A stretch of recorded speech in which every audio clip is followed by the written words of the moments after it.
The first thing my brother said to me after the hospital discharged me was, "You can't stay here forever." He said it while standing in the doorway of my parents' house, one hand on the frame like he was already claiming it, the other holding a clipboard I had never seen before. My suitcase was still in the trunk of my car. My left arm was in a sling. I had a prescription bag dangling from my fingers and a dull, steady ache behind my eyes that hadn't gone away since the anesthesia wore off. It had been 11 days since my mother's funeral, 9 since my father's. My name is Lauren Whitaker. I was 31 years old when I realized that the people who said they loved me had already decided where I no longer belonged. "Forever isn't what I'm asking for," I said. My voice sounded calmer than I felt. "Pain will do that to you. It strips away unnecessary emotion.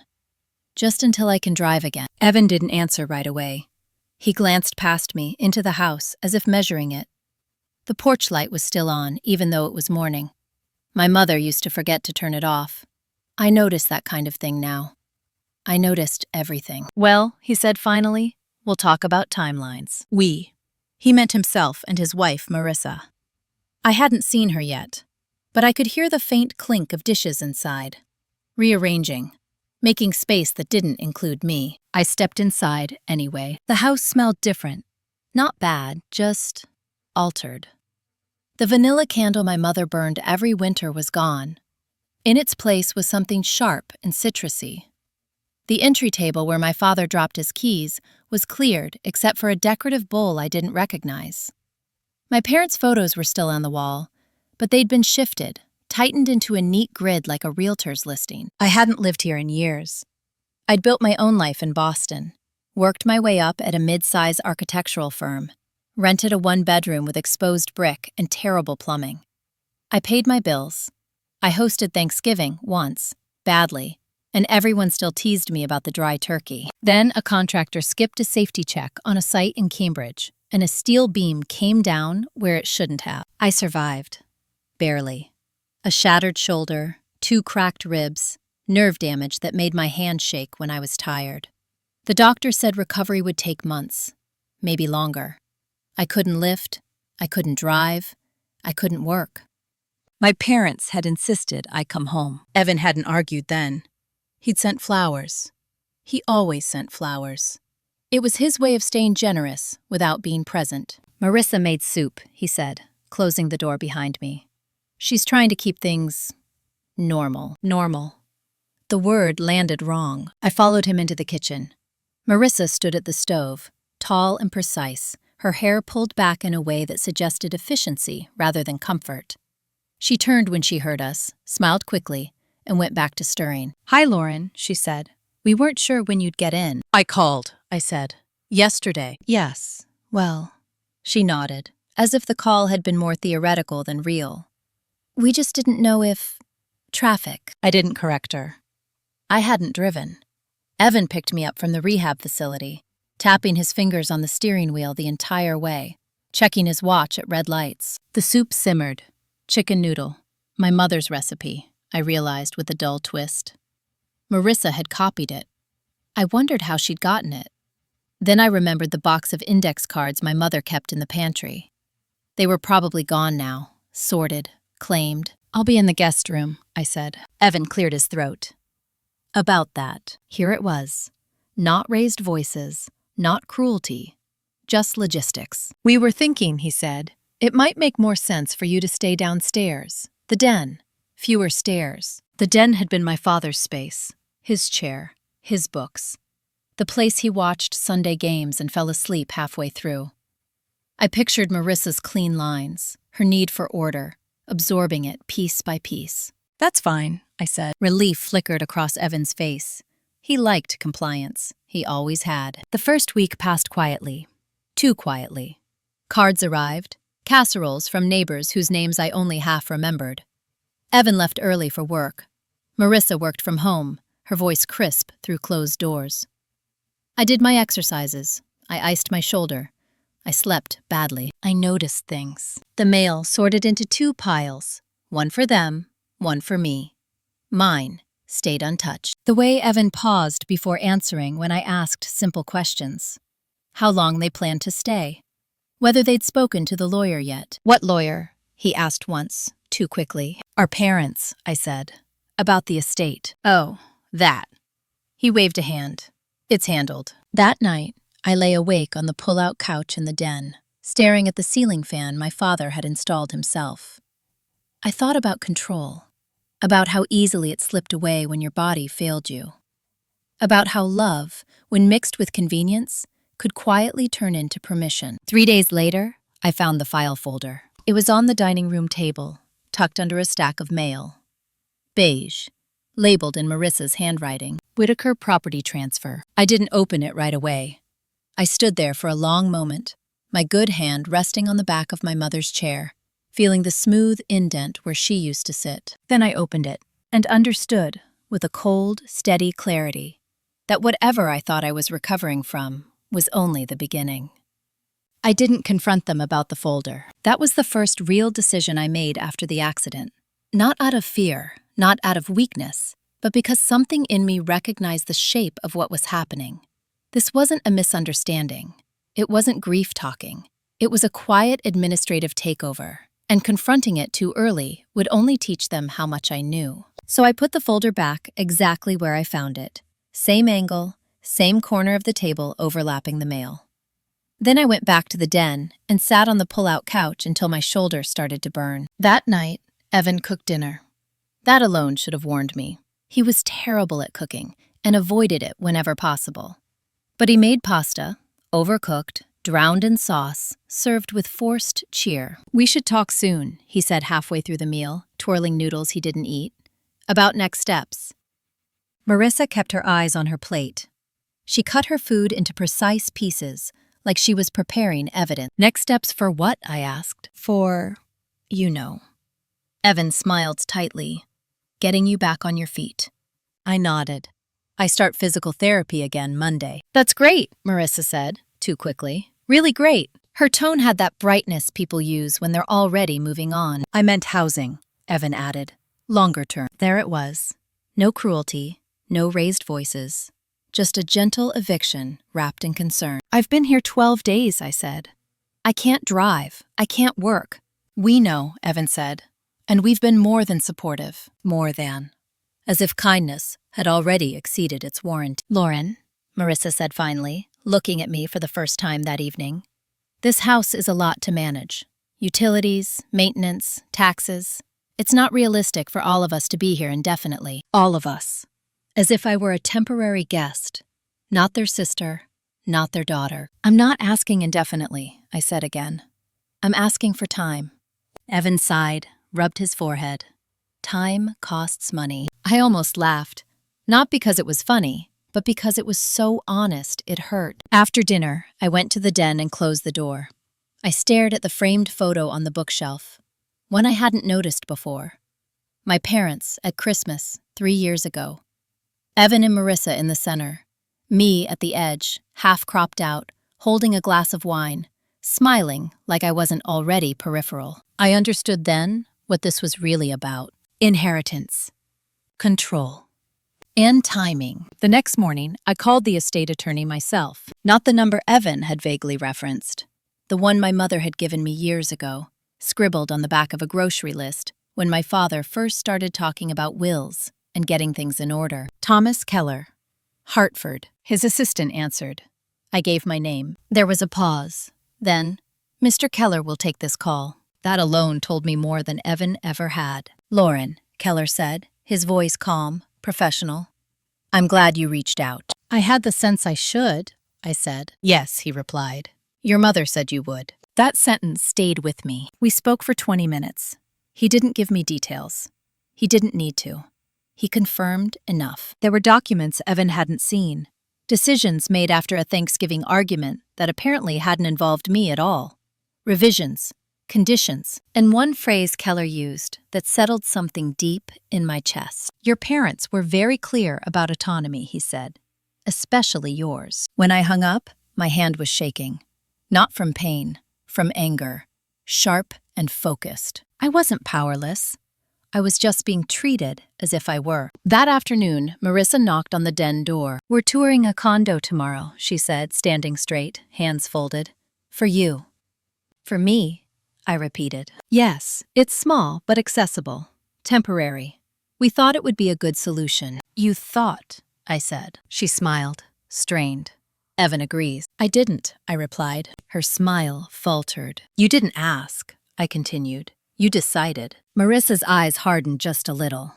We're trying to help. No, I said quietly. You're trying to move me. She crossed her arms. This house isn't yours. The words landed cleanly. No hesitation. I looked at her. Really looked at her. The woman who married into my family and reorganized it within a year. The woman who believed love was demonstrated through efficiency. We'll see, I said. That night, Evan avoided me. Left early.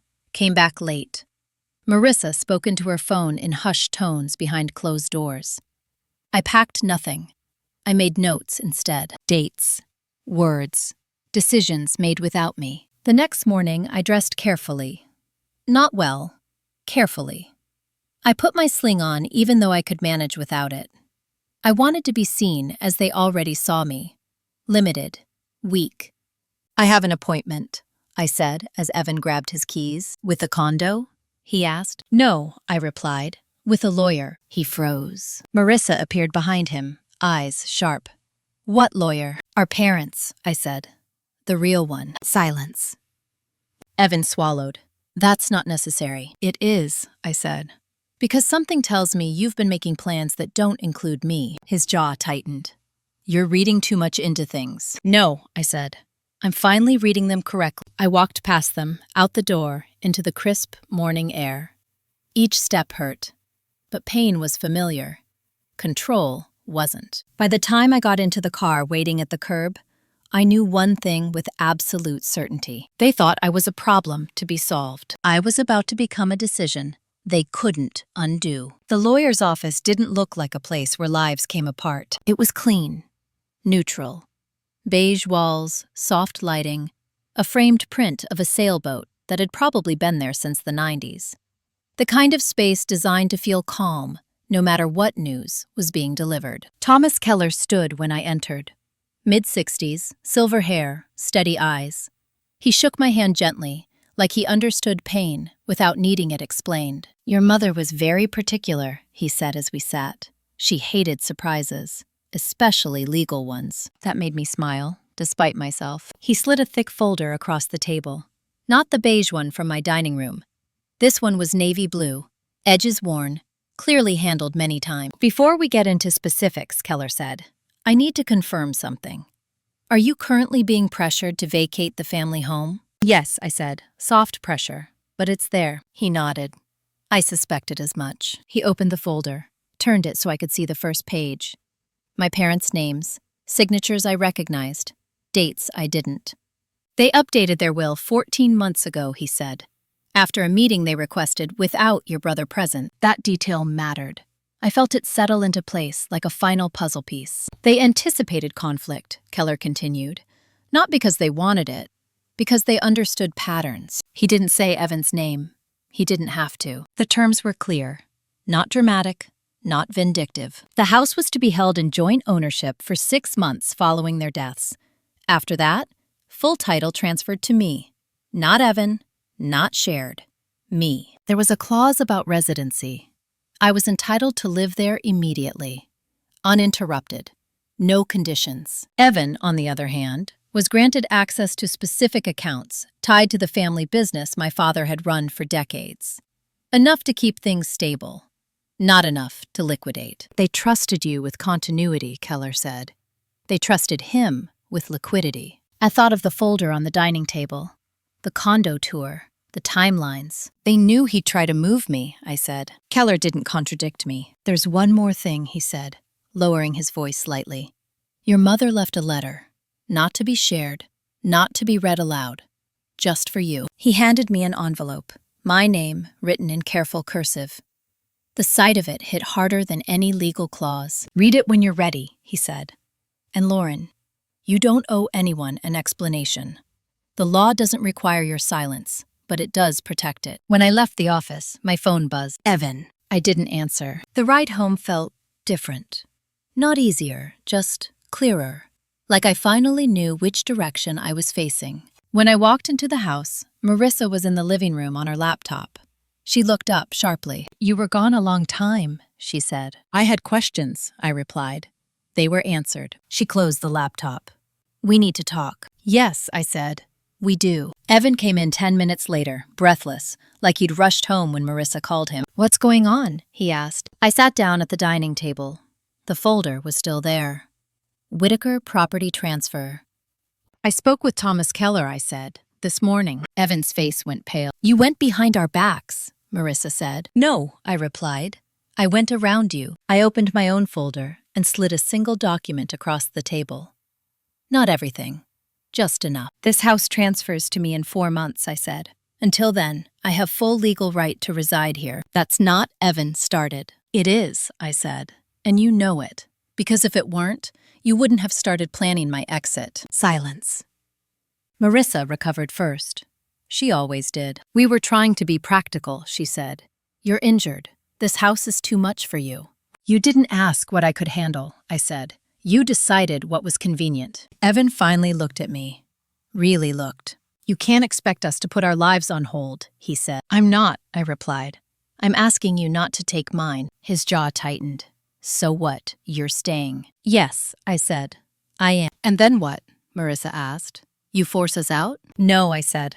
"I let you make your own choices, just like you tried to make mine." I stood, my shoulder aching, but steady. "You can stay here," I said.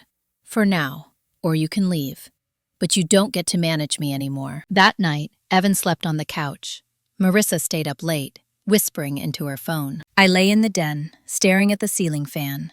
And for the first time since the accident, I felt something close to balance. Not victory, but footing. And I knew this wasn't over. Because people who believe they're entitled to your life don't stop when they're corrected. They stop when they're exposed. The shift in the house was immediate. Not loud, not explosive.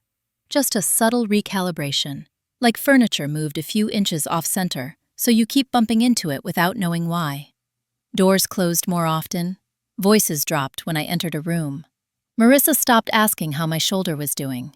Evan stopped asking anything at all. They were regrouping. I noticed it in the way Marissa started spending more time on her laptop at the kitchen counter instead of her office.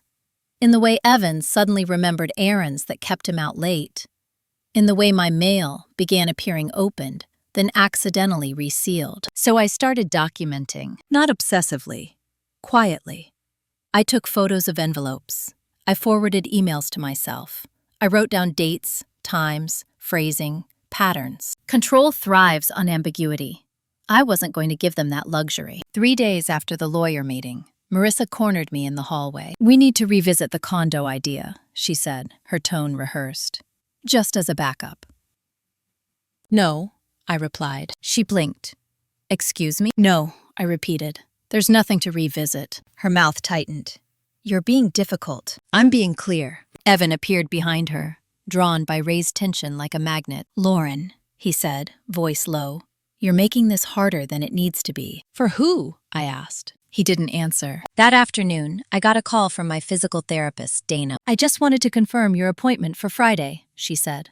"Also, someone called earlier asking about your prognosis." My grip tightened around the phone. "Who?" "She said she was family," Dana replied carefully. "Asked whether you'd be able to live independently anytime soon." I thanked her and hung up. Then I sat, very still. That was the moment something in me hardened. That evening, I asked Evan directly. "Did you call my medical provider?" I said. He didn't deny it. We needed information. "You needed leverage," I said. Marissa crossed her arms.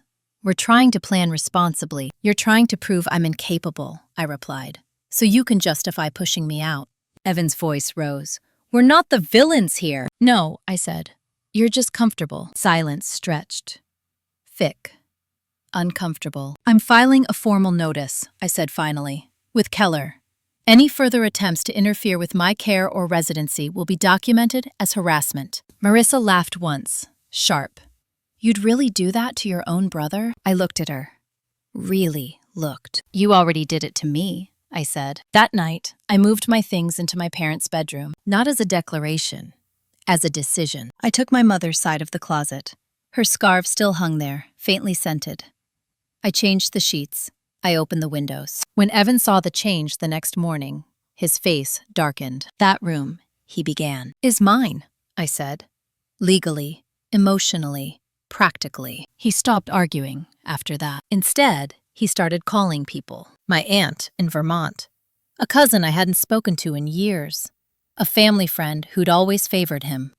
Stories traveled fast. Stories always do. By the end of the week, I was getting messages. "Heard things are tense. Hope you're being reasonable. Family is about compromise. Don't let grief make you selfish." I read them all. I replied to none. Saturday morning, Keller called me. "Just a heads up," he said. "Your brother requested copies of documents he's not entitled to." I exhaled slowly. "And?" I declined. He wasn't pleased. I smiled for the first time in days. That afternoon, Marissa packed a suitcase. Not everything, just enough to make a point. "I'm staying with my sister for a few days," she announced, loud enough for Evan to hear. "I need space." Evan didn't argue. He looked tired, cornered. After she left, he sat at the kitchen table with his head in his hands. "I never wanted it to be like this," he said quietly. "Neither did I replied. "But here we are." He looked up at me. "What do you want?" I considered the question. "Control of my life," I said. "And the truth." In that order. He nodded slowly. That night, I found something new in the den. A second folder. This one wasn't labeled. And for the first time since all of this began, I felt a familiar sensation rise in my chest. Not fear. Anticipation. I didn't open the folder right away. I carried it into my parents' bedroom and set it on the dresser, next to the lamp my mother used for late-night reading. I sat on the edge of the bed and listened to the house settle, the soft creaks and sighs of wood adjusting to temperature. The sounds were familiar, grounding. Whatever was in that folder had been hidden for a reason. And people don't hide things unless they know what they're doing is wrong or fragile. I waited until morning. Sunlight cut across the room in narrow bands. I made coffee. I took my medication. I let my shoulder loosen before I opened the folder. Inside were copies of bank statements, printouts of emails, and a handwritten note in Evan's familiar slanted script. "Bridge loan. Temporary. Will repay after transfer." The dates made my stomach drop. Several withdrawals from an account I recognized immediately. My father's business account. The one he'd always said was to be kept separate, sacred, for employees, not family emergencies. The amounts weren't small. 25,000, 40, 60, all within the last 8 months. The emails were worse. Evan writing to a private lender, outlining anticipated liquidity events, referencing an estate settlement that hadn't happened yet, promising repayment contingent on property access he didn't legally have. He had been spending money that wasn't his, planning with it, betting on my absence. I sat very still, the pages spread out in front of me. This wasn't grief behavior. This was premeditated. At the bottom of the folder was a photocopy of a contract draft, incomplete, unsigned, but clear. A sale agreement for the house, dated 2 weeks before my parents' accident. That was the moment the story shifted. Evan hadn't just reacted to my presence. He had anticipated my removal. I closed the folder and stood, my hand steady. I didn't scream. I didn't cry. I didn't confront him. I called Thomas Keller. He listened without interrupting. When I finished, there was a long pause. "This is serious," he said finally. "Potentially criminal." "I don't want revenge," I said. "I want control." "Those aren't mutually exclusive," he replied. He advised me to make copies, secure originals, and do nothing else yet. Let the pattern continue. Let Evan believe time was on his side. That afternoon, Evan came home early. "I thought we should clear the air," he said, hovering in the doorway of my parents' bedroom. He still wouldn't step inside. Some lines even he wouldn't cross. "I agree," I said. He sat, looked older, less certain. "Marissa's upset," he said. "She thinks you're punishing us." "I'm protecting myself," I replied. He rubbed his hands together. "You don't understand the pressure we're under."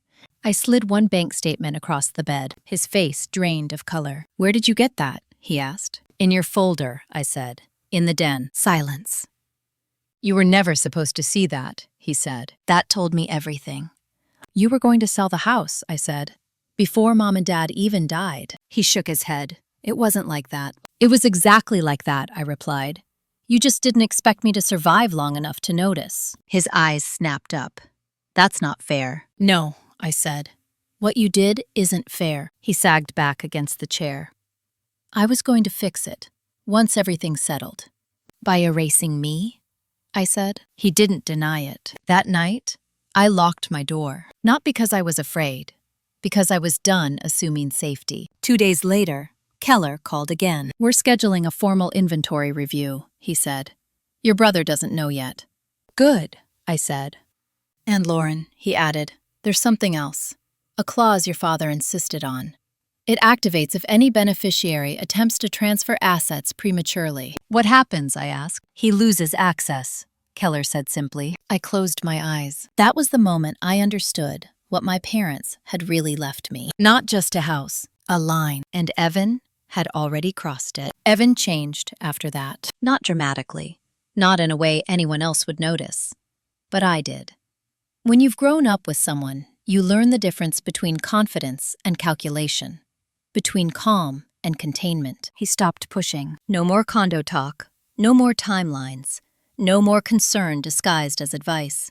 Instead, he became careful, polite, almost deferential. That alone told me how much he understood. Marissa came back 3 days later. She didn't apologize. She never would. She kissed Evan on the cheek, avoided my eyes, and went straight to the bedroom. Her suitcase disappeared into the closet like it had never left. At dinner that night, Evan talked about work, about traffic, about nothing. I listened. I ate slowly. I watched. Control doesn't always look like aggression. Sometimes it looks like silence while someone waits for you to make the next move. So I didn't. The inventory review happened the following week. Keller sent an official notice to both of us. Neutral language, routine procedure, required cooperation. Evan read it twice.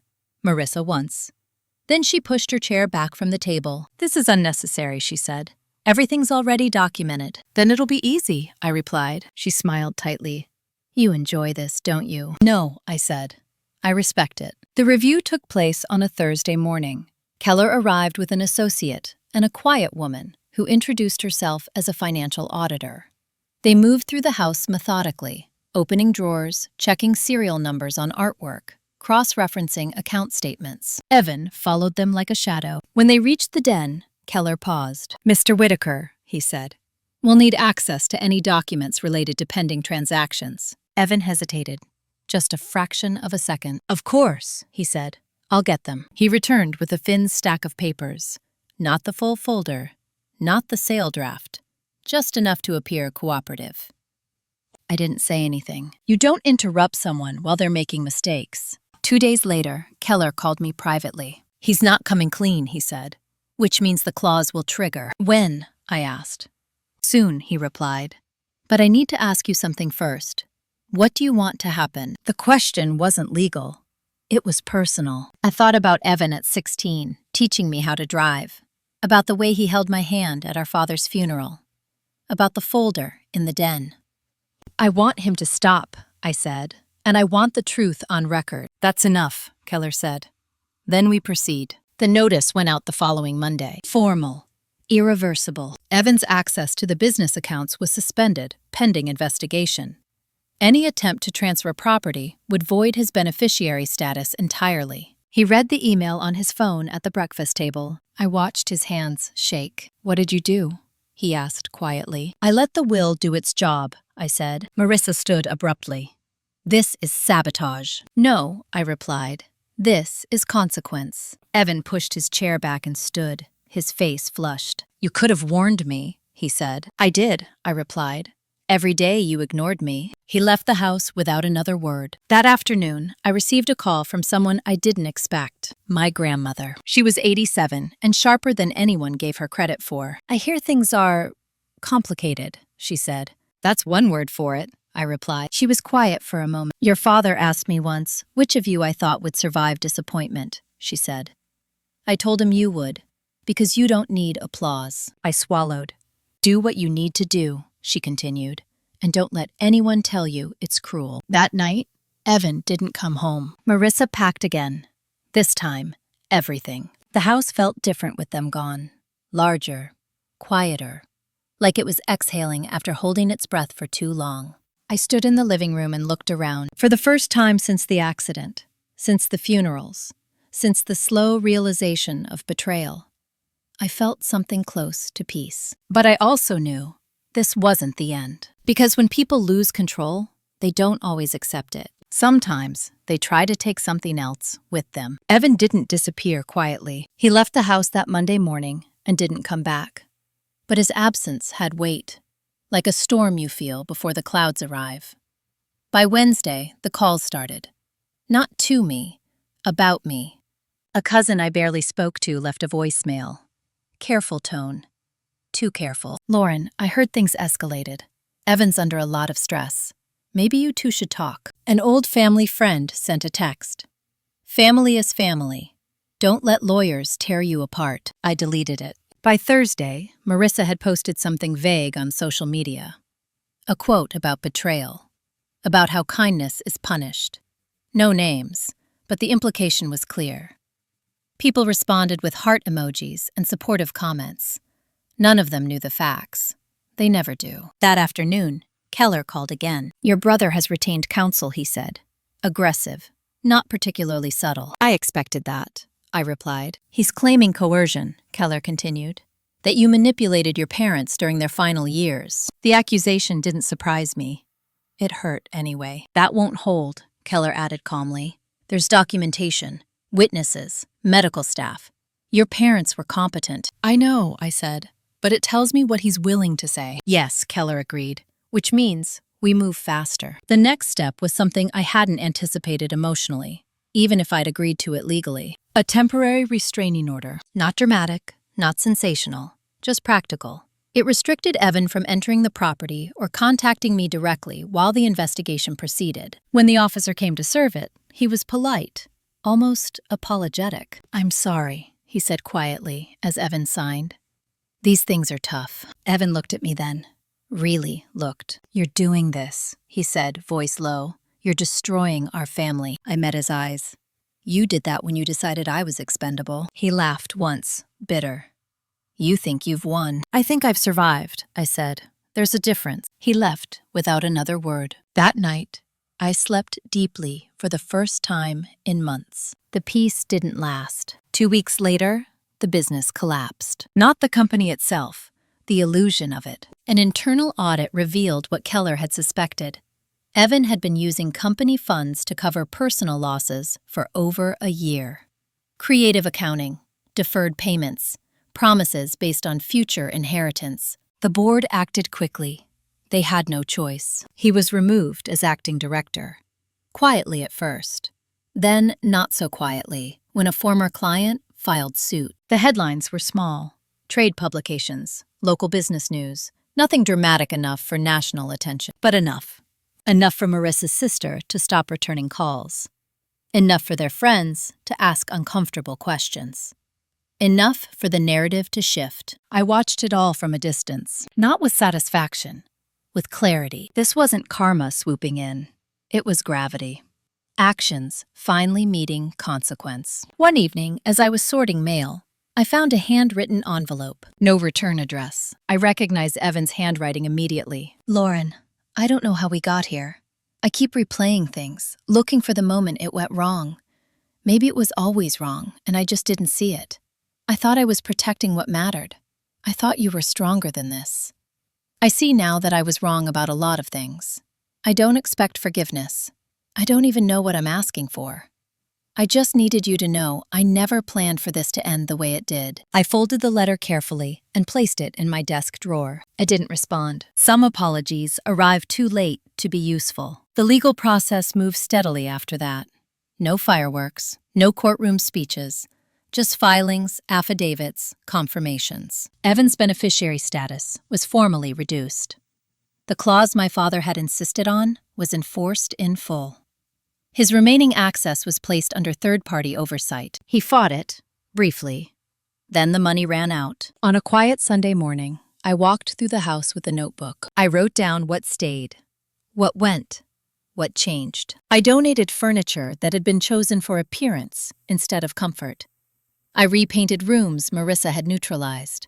I planted herbs in the garden my mother used to tend. I made the space mine again. One afternoon, my grandmother came by unannounced. She stood in the doorway, small and straight-backed, her eyes sharp. "You look settled," she said. "I am," I replied. She nodded once.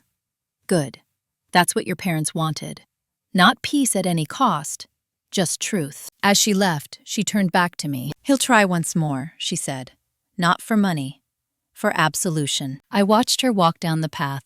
I knew she was right, and I also knew something else. The next time Evan reached out, the decision wouldn't be about law or inheritance. It would be about boundaries, and I wasn't going to move them again. Evan waited exactly 6 weeks, long enough for the lawyers to finish their work, long enough for the headlines to fade, long enough for people to stop asking questions out loud and start whispering them instead. Then he showed up, not at the house. He knew better.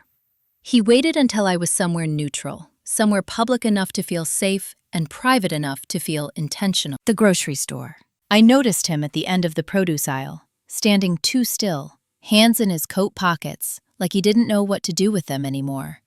He looked thinner, less polished, the kind of man who'd lost the rhythm of being admired. I didn't turn away. I picked up a bunch of parsley and examined it longer than necessary. "Lauren," he said finally. I turned. He flinched. Not because I looked angry, because I didn't look anything at all. "Can we talk?" he asked. I considered it. Not because I owed him anything, but because avoidance had never been my weakness. Silence was. "5 minutes," I said. "Right here." He nodded too quickly. Relief. People mistake access for forgiveness. "I didn't want it to go this far," he said. "I never thought you'd involve lawyers." I met his eyes. "You involved lawyers the moment you tried to move assets that weren't yours." He swallowed. "I was trying to fix things." "No," I said. "You were trying to control the outcome." He ran a hand through his hair. Marissa left. I waited, let the statement sit on the floor between us. "She said she couldn't live like this," he continued. "With the scrutiny, with the fallout." "And?" I asked. "And I lost everything," he said. "My job, my marriage, the house. I'm staying in a short-term rental now." "I'm sorry," I said. And I meant it, just not in the way he wanted. He searched my face for something. Softness, guilt, an opening. "I need your help," he said quietly. There it was. Not reconciliation, not accountability. Need. "I can't," I replied. "You won't," he corrected. "No," I said. "I can't. Because helping you now would undo everything that had to happen." He shook his head. "You don't understand what it's like to start over at 40. I almost laughed. Not because it was funny. Because it was absurd. "You took my starting over away from me," I said. "While I was injured. While I was grieving." His voice dropped. "I didn't think you'd fight. I didn't know I could," I said. "Until you gave me a reason." The silence stretched. Shoppers moved around us, unaware they were passing through the aftermath of a family war. "I just want us to be okay," he said. I nodded slowly. "Then you need to accept that okay doesn't include access." He stepped back like I'd struck him. "So that's it," he said. "You cut me off." "I didn't cut you off," I replied. "I stopped letting you in without permission." I picked up my basket. "5 minutes are up," I said. As I walked away, I felt something unexpected. Relief. Not because I'd won, but because I'd said exactly what I meant without explaining myself. That night, I dreamed of my parents for the first time since the accident. They were in the kitchen, cooking, laughing. The house was loud with normal, imperfect life. When I woke up, my chest ached, but it wasn't unbearable. The next day, Keller called. "One more development," he said. "Your brother's counsel has withdrawn." I exhaled slowly.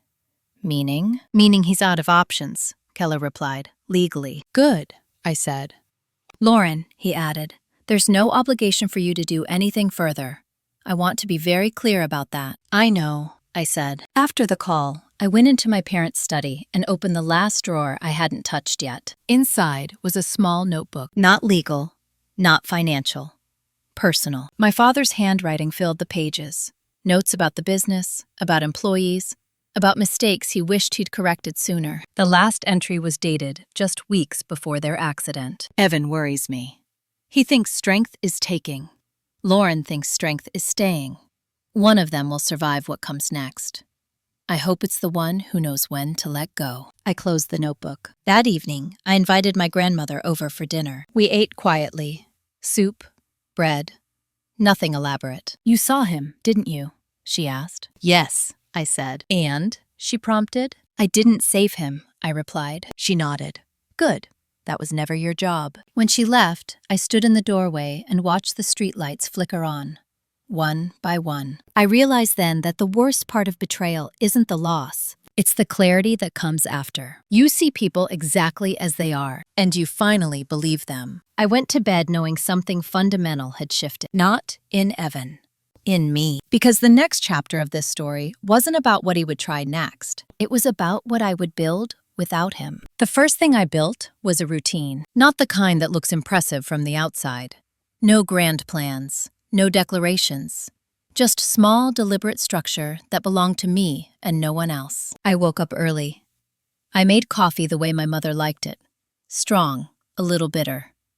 I did my physical therapy exercises in the living room, where sunlight pooled on the floor in the morning. I answered emails from the firm in Boston that had quietly kept my position open, not out of charity, but because I was still good at what I did. Work came back slowly, consulting at first, reviewing plans, offering corrections no one else wanted to make. I didn't rush it. I didn't prove anything. I just showed up. That was when the other story surfaced. Not Evan's version, not Marissa's, the one that had been waiting for someone to pay attention. It came from Ruth Delgado, my father's former operations manager. She called one afternoon and asked if she could stop by. I didn't want to put this in an email, she said. She arrived with a box. Old, heavy, labeled in my father's handwriting.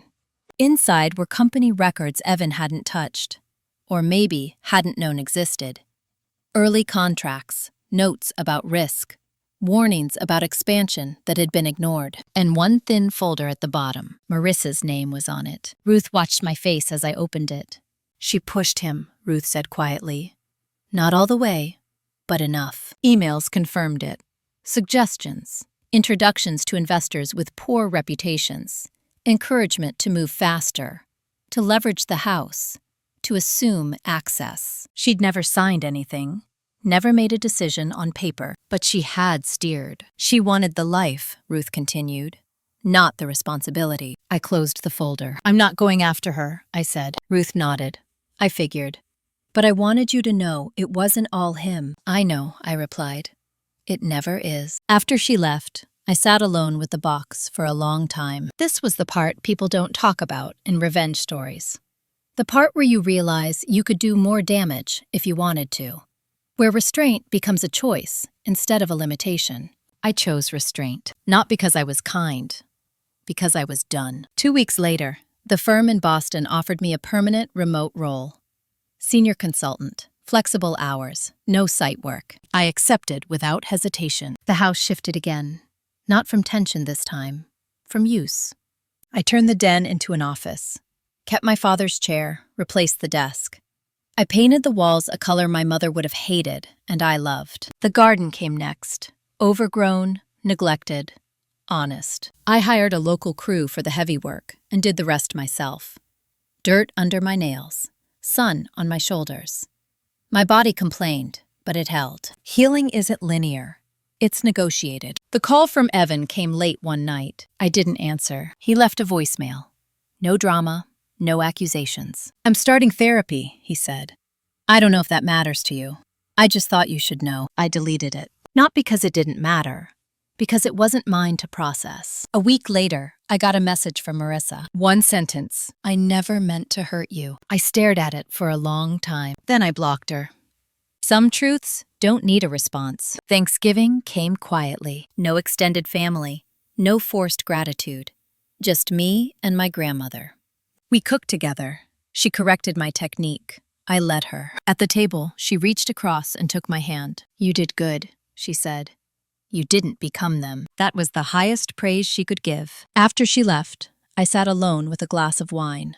and thought about the word revenge. This wasn't it. Revenge is loud, performative, temporary. What I had done was reclaimed space, reclaimed choice, reclaimed the right to not explain myself to people who had already decided my value. In December, the house officially transferred into my name. The deed arrived by certified mail. Heavy paper.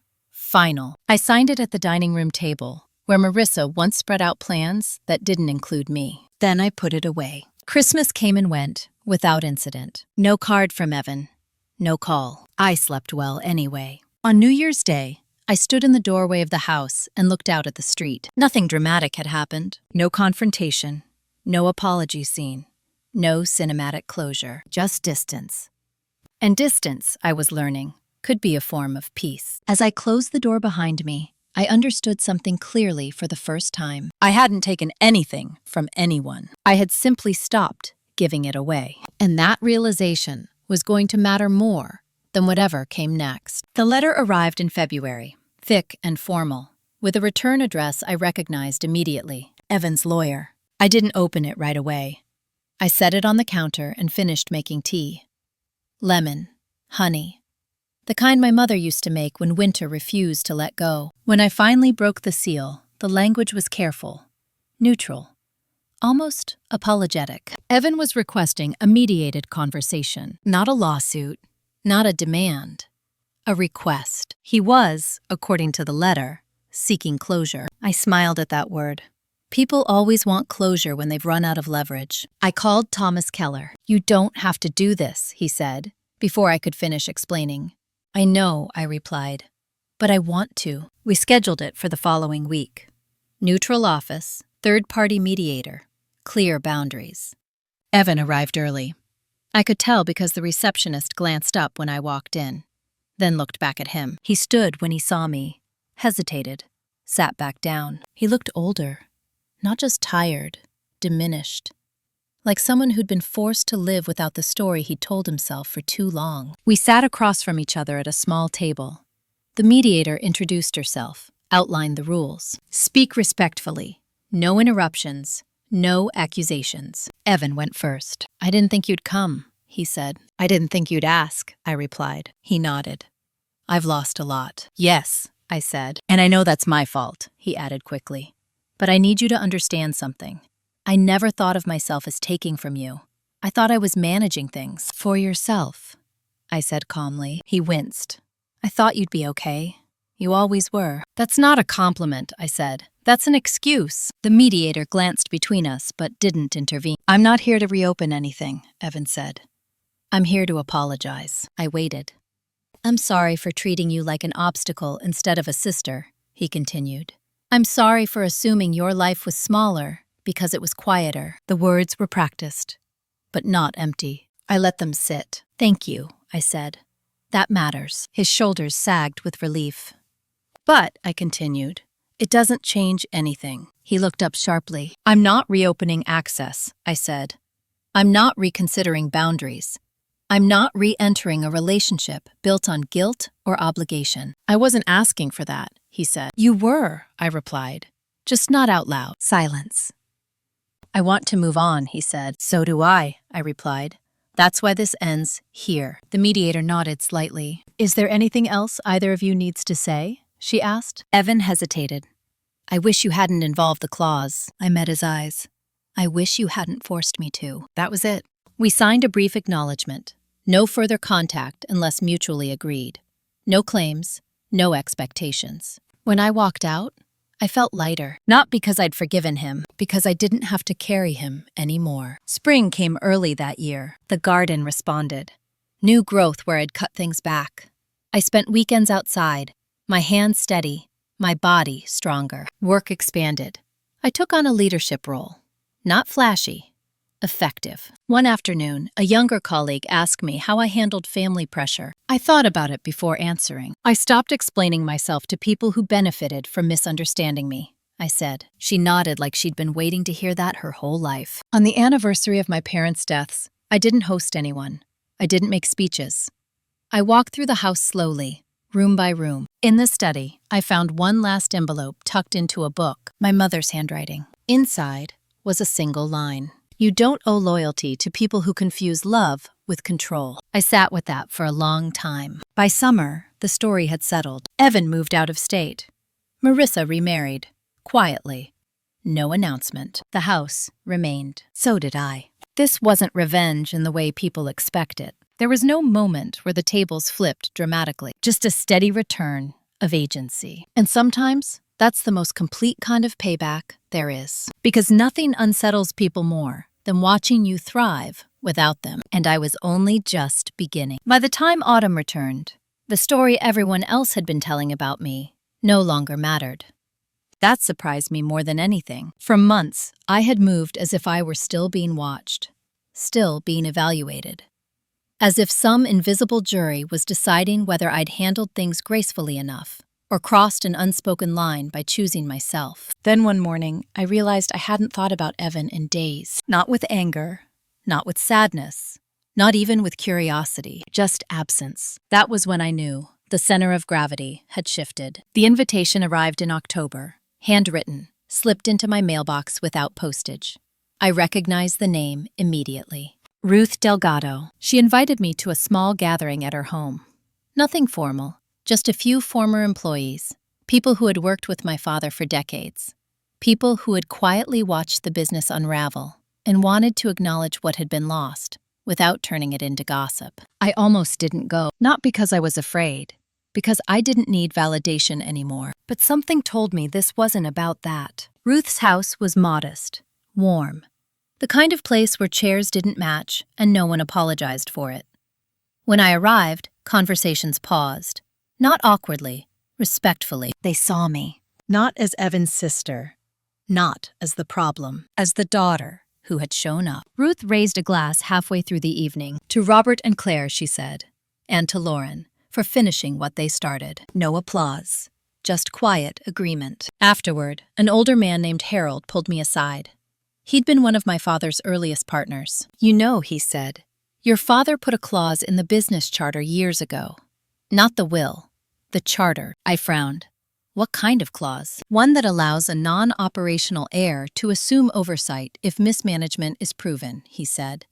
He never expected to use it, but he insisted it be there. I felt something tighten in my chest. What are you saying? I'm saying, Harold replied, that if you wanted, you could step into an advisory role. Limited, protective, not hands-on. Just enough to keep the company from being stripped down again. I didn't answer right away. Power has a way of revealing itself only after you've stopped craving it. I'll think about it, I said. That night, back home, I walked through the house slowly.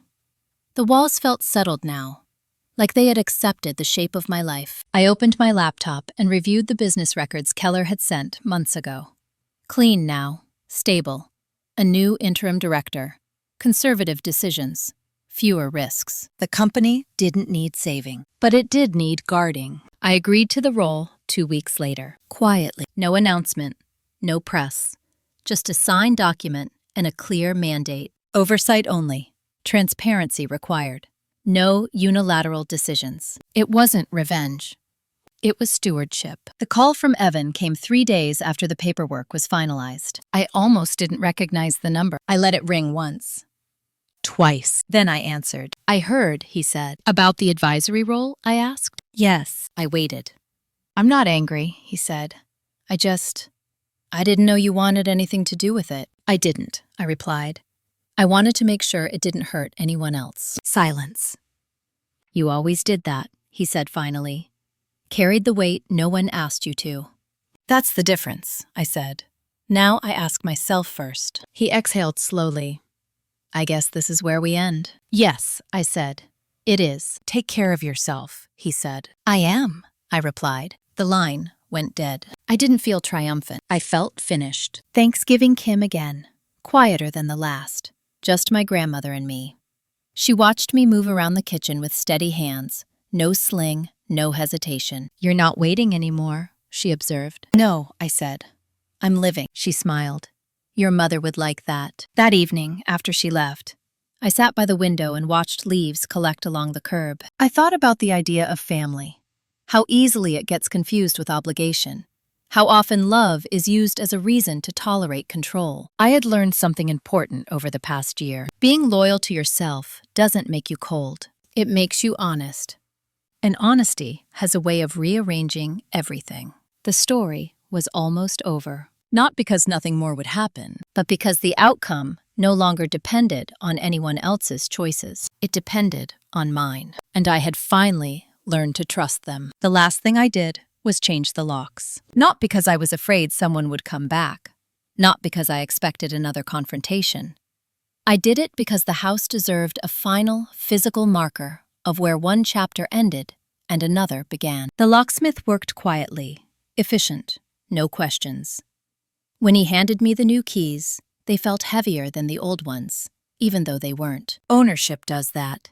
It changes the weight of ordinary objects. That evening, I stood alone in the kitchen and cooked dinner from scratch. Nothing elaborate. Roasted vegetables, chicken, bread warming in the oven. The kind of meal you make when you're no longer trying to impress anyone. I ate at the table by myself. And for the first time in my life, the silence didn't feel like absence. It felt like space. Over the next few weeks, nothing dramatic happened. No more letters. No more calls. No surprise visits. Evan stayed gone. Marissa stayed gone. The extended family settled into a polite distance that suited me just fine. That was the real ending. Not fireworks, not public apologies, just the quiet acceptance that access to me was no longer automatic. Work stabilized into something sustainable. The advisory role stayed exactly what I intended it to be, a safeguard, not an identity. I showed up to meetings prepared, spoke when necessary, and left without lingering. Power, I'd learned, didn't need performance. One afternoon, a younger employee asked how I'd ended up in the role. I thought about the accident, the funerals, the folder on the table, the way my brother had looked at me like a problem to solve. I stopped stepping aside, I said. That's usually enough. She nodded slowly, like she was storing it away for later. On the 1-year anniversary of my parents' deaths, I went to the cemetery alone. No flowers, no speeches. Just a walk between 2 stones that held names I still spoke quietly in my head. I'm okay, I said aloud. I didn't let it turn me into someone else. The wind moved through the trees. It was enough. That night, back at the house, I opened every window and let the air move through the rooms. I walked from space to space, touching walls, door frames, corners that had once held tension and now held nothing at all. This wasn't revenge. Revenge would have required me to keep looking back. What I did instead was choose permanence over approval, boundaries over guilt, reality over the version of myself that was convenient for other people. I learned something important through all of this. Family drama doesn't start when someone is cruel.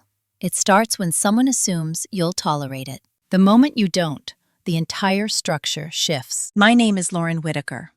I was injured, underestimated, and quietly pushed aside by the people who should have protected me. I didn't scream. I didn't beg. I didn't chase closure. I documented. I waited. I acted. And when the moment came, I chose myself without apology. If this story reminded you that boundaries are not punishments, they're protections, you already understand the lesson. If you've ever been excluded, manipulated, or made to feel like your place was conditional, know this. Your silence does not obligate you to stay small. You're allowed to step forward. You're allowed to take up space. And you're allowed to close the door behind you without explaining why. If this story resonated with you, take a moment to like and subscribe so you don't miss the next one. And if you've lived through something similar, I read every comment. Sometimes the most powerful revenge isn't payback. It's a life that no longer asks for permission.